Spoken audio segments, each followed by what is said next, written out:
Buongiorno e ben ritrovati con il TG Flash di New Sicilia. Ed eseguiti i titoli più importanti di stamattina. 8 arresti per spaccio a Vittoria, in provincia di Ragusa, nel corso dell'operazione Home Delivery, sequestrate dosi di cocaina e marijuana. Ci spostiamo a Catania con un 40enne finito in manette per abusi sessuali su una minorenne. La vittima veniva minacciata e percossa, oppure di tanto in tanto riempita di regali dall'uomo, il convivente della madre, che intendeva così farla acconsentire a prestazioni sessuali. Lutto a Palermo per la scomparsa improvvisa di Nicola Farruggio, 59 anni, presidente di Federalberghi Palermo e vicepresidente della Federazione Siciliana.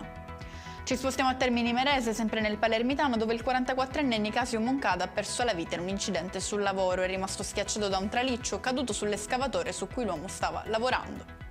Triplo fiocco azzurro al Policlinico di Messina, dove Miriam Durante, 32 anni, ha dato alla luce 3 gemellini, Alex, Nicolas e Gabriel. I neonati in buona salute sono tornati a casa il 22 ottobre per incontrare il fratello maggiore e il papà Salvatore Crispi.